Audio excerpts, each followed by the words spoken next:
Olá, muito boa tarde a você. Chegamos, seja bem-vinda, seja muito bem-vindo.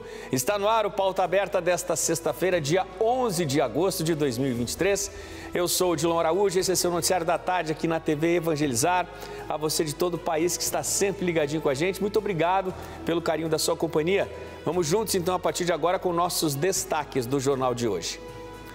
A inflação oficial do país, depois da deflação de junho, voltou a registrar alta de 0,12% no mês de julho, pressionada principalmente pelo aumento no preço da gasolina. Às vésperas do Dia dos Pais, o ritmo é de corre-corre no comércio. No Paraná, uma pesquisa revela que dessa vez o presente vai ser generoso. O preço médio que os filhos estão dispostos a pagar passa dos R$200 para esta que é uma data tão especial de celebração em família. Um susto em Balneário Camboriú, marquise desaba e deixa 3 pessoas feridas, entre elas uma mulher grávida. Direto de Brasília, nosso repórter Ricardo Vilches traz os detalhes sobre o seminário onde foram discutidos os direitos à vida, organizado pela Frente Parlamentar contra o Aborto. E no programa de hoje, você vai conhecer a história de um legado de vida passado no dia a dia e carinhosamente de pai para filho. Fique ligadinho com a gente, o Pauta Aberta começou.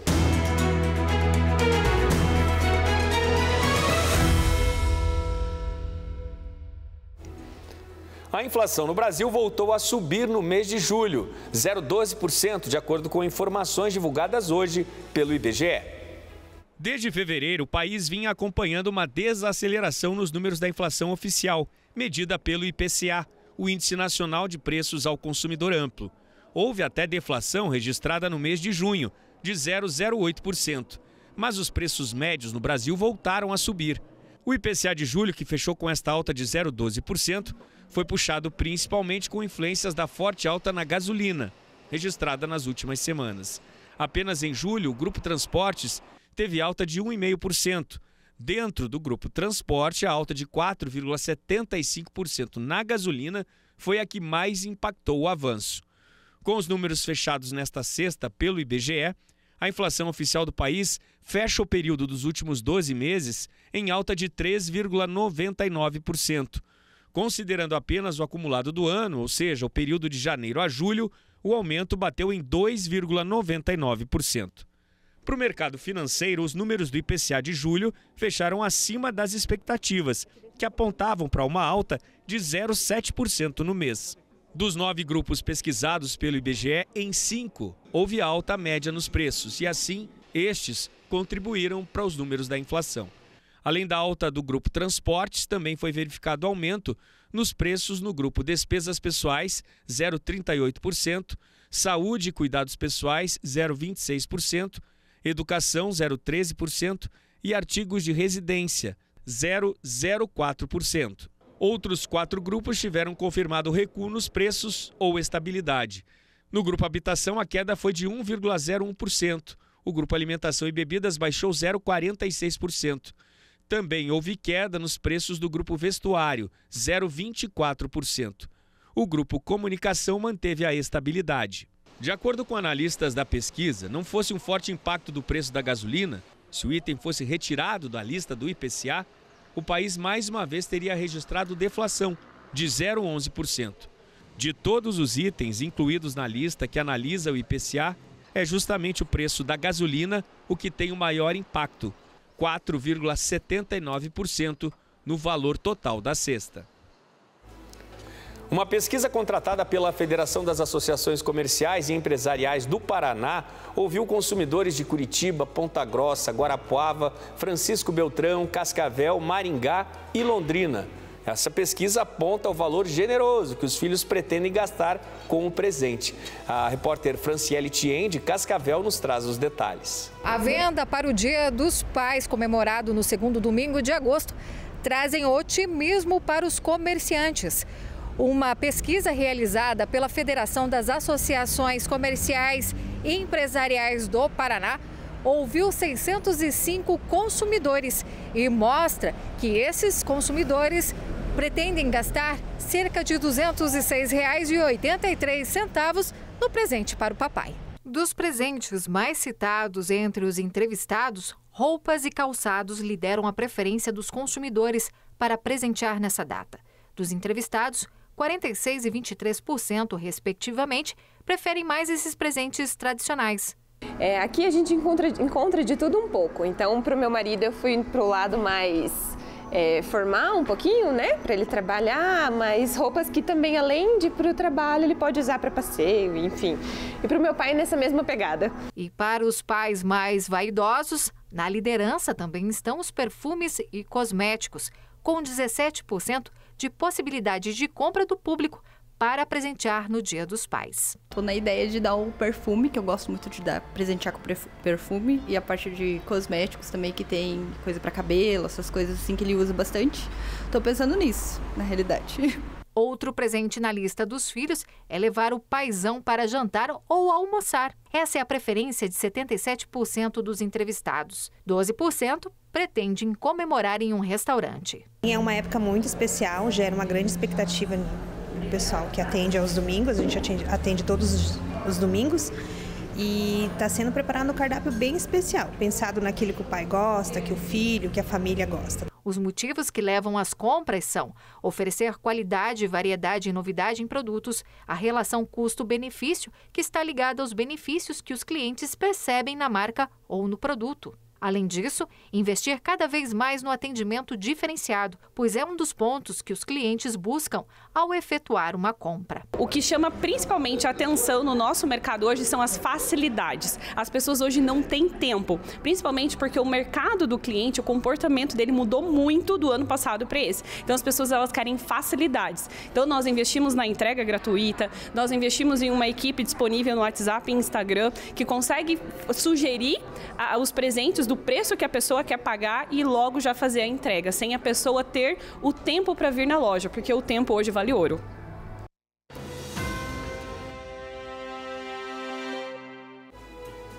Uma marquise de um prédio em Balneário Camboriú caiu na manhã desta sexta-feira e atingiu os pedestres que passavam pela Avenida do Estado.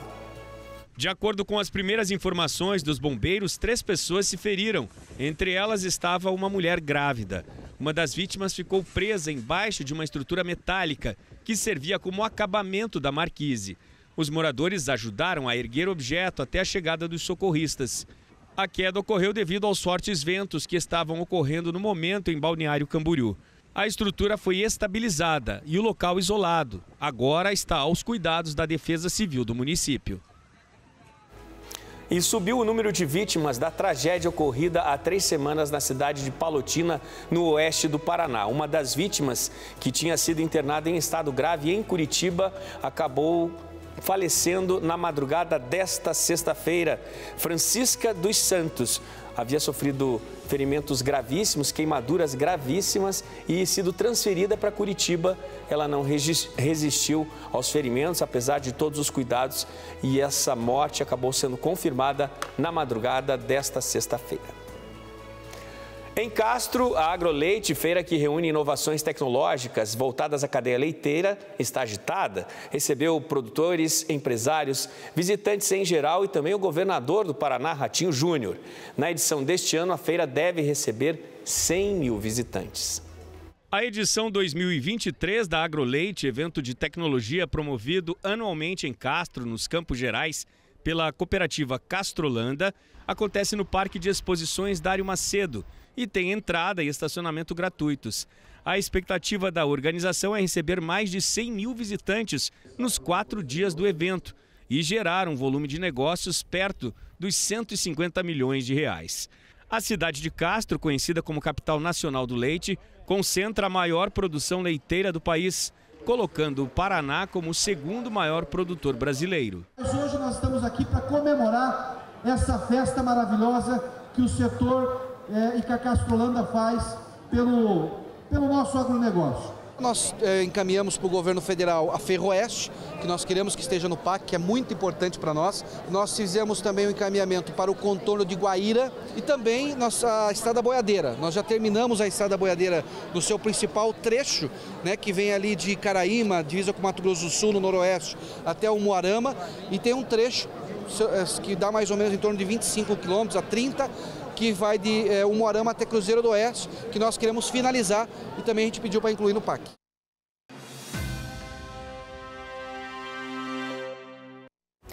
Na correria do nosso dia a dia, muitos jovens nem se preocupam, mas olha, é importante estar atento e cuidar bem da saúde. Acredite, um infarto, parada cardíaca e acidente vascular cerebral juntos compõem a principal causa de morte em todo o mundo. No Brasil, os casos de infarto registrados por mês mais que dobrou nos últimos 15 anos e a média mensal de internações decorrentes subiu quase 160% no mesmo período. Entre jovens de até 30 anos, o crescimento foi 10% acima da média, de acordo com o levantamento do Instituto Nacional de Cardiologia, com base nos dados do Ministério da Saúde. O crescente aumento de mortes súbitas e paradas cardíacas em pessoas mais jovens tem preocupado os especialistas. Mesmo com a prática de atividade física, os casos vêm acontecendo. É o caso do filho do jogador de basquete LeBron James, que sofreu uma parada cardíaca durante um treino de basquete e chocou o mundo esportivo. E levantou a questão: como um jovem saudável e ativo pode ter uma parada cardíaca? Geralmente nos jovens, a gente está falando de uma população menor do que 35 anos. Isso acontece por uma arritmia. Essa arritmia, na maior parte das vezes dos jovens, está relacionada a uma alteração estrutural, quer dizer, um problema que a pessoa tenha no músculo do coração. Antigamente, essas condições eram associadas a indivíduos mais velhos e pessoas com históricos de problemas cardíacos. No entanto, os dados recentes mostram uma mudança preocupante nesse padrão. Segundo o Ministério da Saúde, cerca de 5% da população brasileira possui algum tipo de arritmia cardíaca. E isso acaba desencadeando algumas doenças cardiovasculares, entre elas AVC, infarto e principalmente morte súbita. Segundo o levantamento do Instituto Nacional de Cardiologia, entre 2008 e 2022, a média mensal entre os homens passou de 5.282 casos para mais de 13 mil, um aumento de 158%. Já nas mulheres, o crescimento foi de 157%, com a média de ocorrência subindo de 1.930 para mais de 4.900 casos. Ainda segundo o mesmo levantamento, entre 2017 e 2021, mais de 7 milhões de pessoas faleceram em decorrência de males cardíacos. Às vezes a pessoa ela até tem algum sintoma, alguma coisa diferente, mas ela acha que é normal. Ah, é um efeito aí do exercício, tá doendo por causa do exercício, e muitas vezes não. É algo mais grave que está acontecendo. É crucial que as pessoas estejam cientes dos sinais de alerta de problemas cardíacos e busquem atendimento médico imediatamente se experimentarem sintomas como dor no peito, falta de ar, palpitações ou desmaios. Tem que valorizar bastante a dor torácica. A gente tem que ficar de olho na hora de fazer exercício físico. Isso pode ser um sinal de que a pessoa não está bem para fazer ou não está preparada para fazer aquele exercício. A Juscelene é maratonista e ressalta a importância de fazer exercícios sempre com acompanhamento médico. Praticar atividade física sem esse acompanhamento, ele pode gerar um risco também. A gente sabe que o exercício ele traz diversos benefícios, mas se ele não praticado de uma maneira adequada, ele pode gerar algum risco, né? Porque você, sem conhecer o seu corpo, você está levando ele a um risco também. Por isso é fundamental que pessoas que praticam atividades físicas tenham um acompanhamento de um cardiologista e realizem exames de 1 a 2 vezes por ano. Nós temos visto que a aptidão para determinado exercício é algo muito importante para que ele se mantenha nesse exercício e, portanto, ganhe os benefícios dele. Em alguns casos, a gente vai considerar, olha, você não pode fazer um exercício competitivo porque você tem esse ou aquele problema. Então, para você, é melhor um exercício mais leve, de intensidade menor. É muito importante fazer o exercício físico, atividade física, mas acompanhado por profissionais, porque nós queremos mais saúde. No próximo bloco, o Flamengo perde de virada no Paraguai e está fora da Libertadores. Um legado passado de pai para filho, com carinho no dia a dia entre as gerações. E vamos para um breve intervalo agora. Você vê imagens de Porto de Galinhas, em Pernambuco. A Neoenergia e a Polícia Civil identificaram uma pousada na cidade, furtando energia elétrica por meio de ligação direta. De acordo com a operação, a instalação, sem nenhum tipo de medição, daria para abastecer mais de 120 residências durante 30 dias. O intervalo é rapidinho, a gente volta já.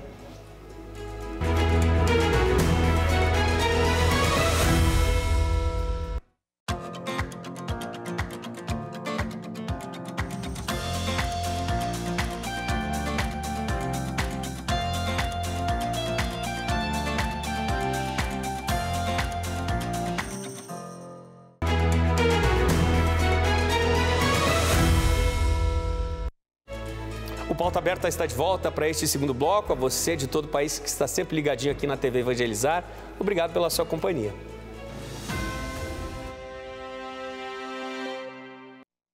Em Brasília, um seminário foi realizado na Câmara dos Deputados para discutir sobre o direito à vida.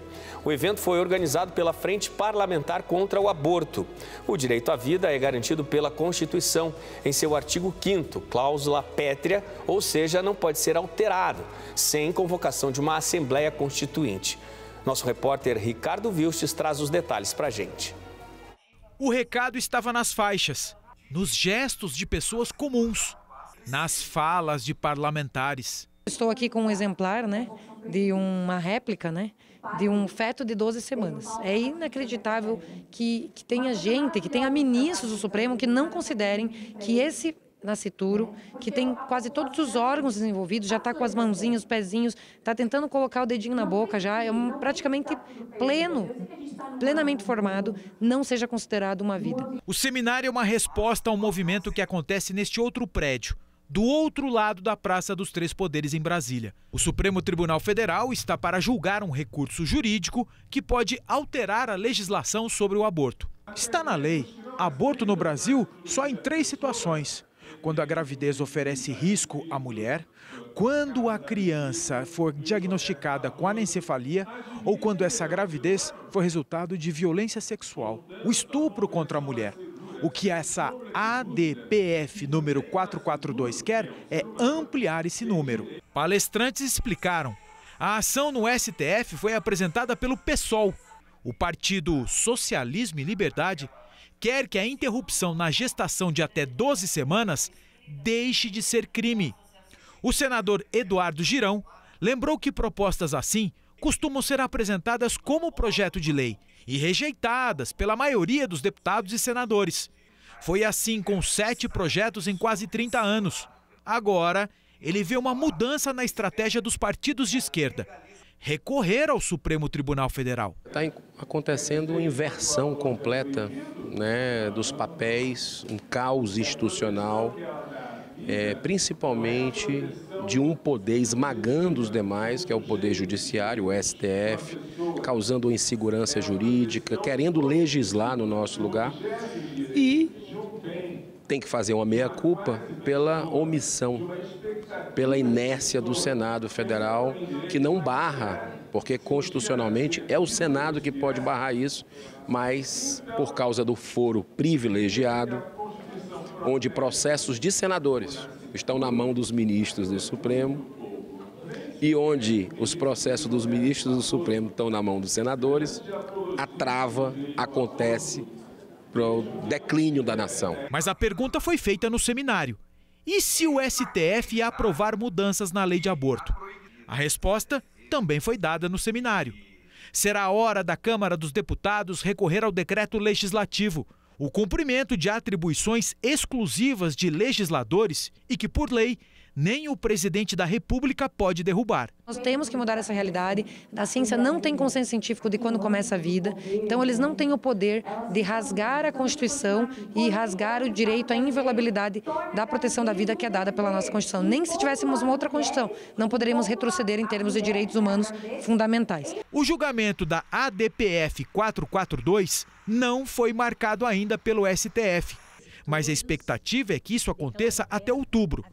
Essa data marca a aposentadoria da relatora da proposta, a ministra Rosa Weber, que já declarou que quer tratar do assunto antes de deixar o Supremo.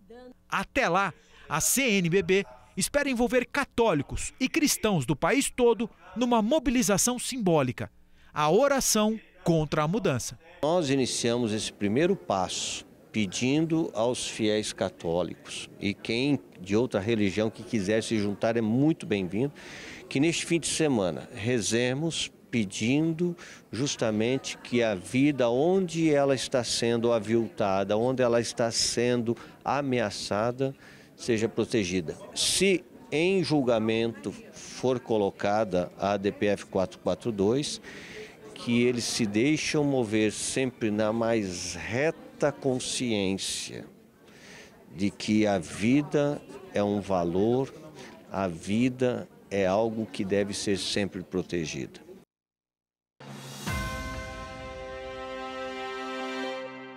No Equador, um dia depois do assassinato do candidato à presidência Fernando Villavicencio, de 59 anos, a candidata Stephanie Puentes, que concorre à vaga na Assembleia Nacional do país, teve o carro atingido por balas. Ela estava na cidade de Quevedo, acompanhada do pai e de um funcionário, quando dois homens se aproximaram. Um dos homens atirou contra o para-brisa na direção dela, que era a motorista. E de acordo com relatos do jornal El Universo, ela foi atingida no braço de raspão. A polícia já está no caso, abriu investigação e quer saber se os homens são do mesmo grupo criminoso que matou o então candidato à presidência, Fernando Villavicencio, assassinado brutalmente na última quarta-feira. Dias de preocupação e de muito medo no Equador.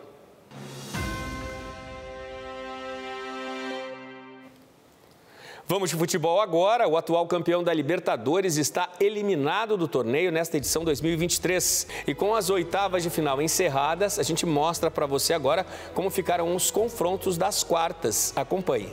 O Boca Juniors vai enfrentar o Racing da Argentina. O Deportivo Pereira joga contra o Palmeiras. Primeiro jogo na Colômbia, a volta em São Paulo. Do outro lado da chave tem Bolívar e Internacional. Primeiro jogo na altitude de La Paz. A volta em Porto Alegre. Olímpia e Fluminense, primeiro jogo no Maracanã, o duelo de volta no agora mais temido Defensores del Chaco, em Assunción. Como ficaram os confrontos das quartas na Sul-Americana? O Botafogo terá pela frente o Defensa e Justicia da Argentina, primeiro jogo no Rio, jogo decisivo na Argentina.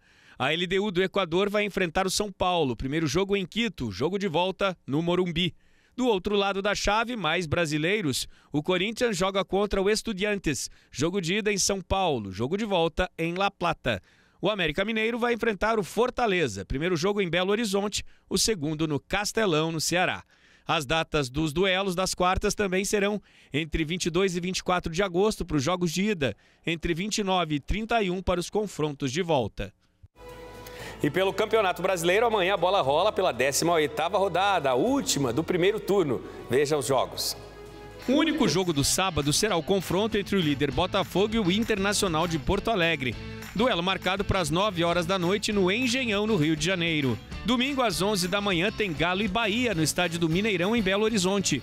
Às 4 da tarde, na Neoquímica Arena, em São Paulo, o Corinthians recebe o Coritiba. No mesmo horário tem Grêmio e Fluminense na Arena, em Porto Alegre, e América Mineiro e Goiás, na Arena Independência, na capital mineira. Às 6h30 de domingo, o Flamengo recebe o São Paulo no Maracanã. Mesmo horário do jogo entre Fortaleza e Santos, no Castelão. A rodada segue na segunda, quando o Palmeiras enfrenta o Cruzeiro no Allianz Parque, em São Paulo, às 7 da noite. Às 9, no interior paulista, o Bragantino joga contra o Vasco. A rodada será encerrada apenas na terça-feira, com o jogo entre Atlético Paranaense e Cuiabá, às 8 da noite, na Liga Arena. Seja por admiração, pelo exemplo ou para preservar a história da família. Alguns filhos escolhem seguir a mesma profissão do pai. E os pais têm mesmo influência na escolha da profissão dos menores, né? Isso porque no momento em que os filhos começam a pensar no futuro, a maioria enxerga o pai como modelo, o companheiro mesmo. Em homenagem ao Dia dos Pais, você vai conhecer agora a bonita história de pais e filhos que viraram colegas de profissão. Eles são os primeiros heróis, mentores e amigos de uma criança. Desde trocar fraldas até oferecer conselhos sobre a vida, os pais desempenham um papel vital no desenvolvimento emocional e intelectual dos seus filhos. Uma das principais heranças que os pais deixam para os filhos é o amor e muitas vezes a profissão. É o caso do Gustavo e do Guilherme, que seguiram a carreira e os passos já trilhados pelo pai. E não foi só as habilidades técnicas e o conhecimento do pai que os dois herdaram.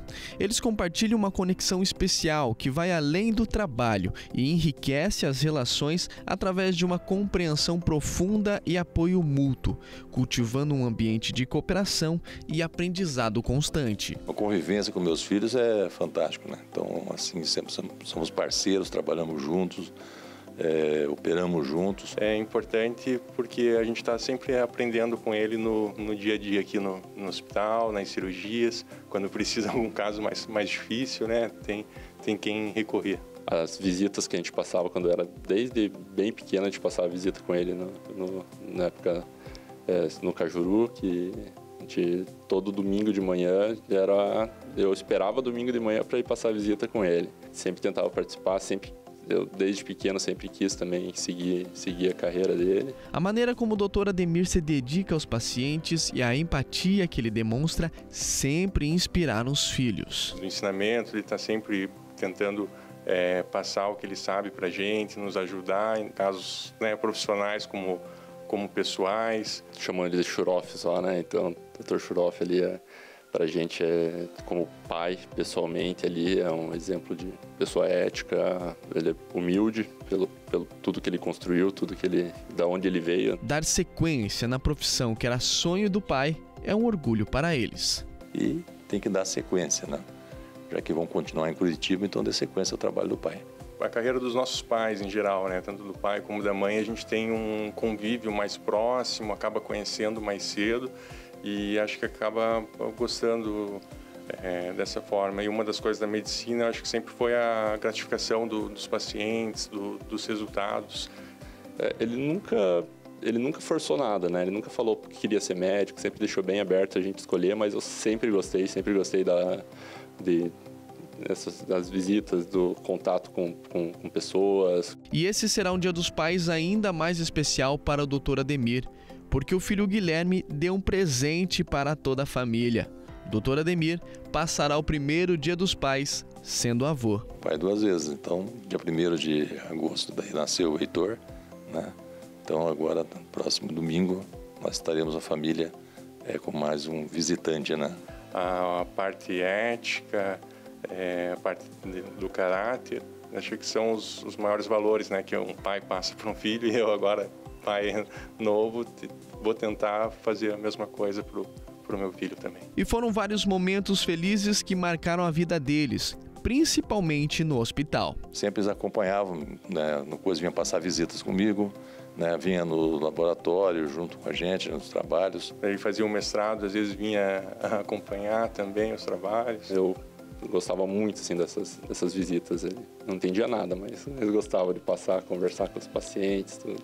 O Dia dos Pais oferece um momento especial para celebrar histórias de compromisso, sucessão e amor. É um testemunho da transmissão de valores, habilidades e paixões, solidificando os laços familiares e profissionais que perdurarão por muitas gerações. É essencial lembrar que o verdadeiro significado do Dia dos Pais reside na expressão sincera de gratidão e no reconhecimento da dedicação inabalável que os pais oferecem.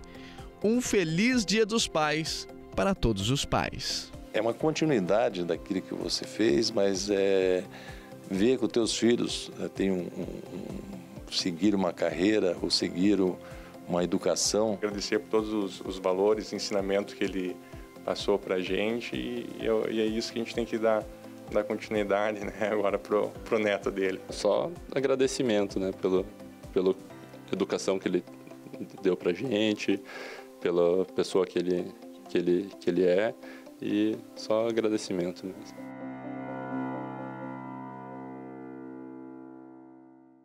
Um exemplo belíssimo, né, que o Dr. Ademir deixa e que vai sendo seguido aí pelas próximas gerações.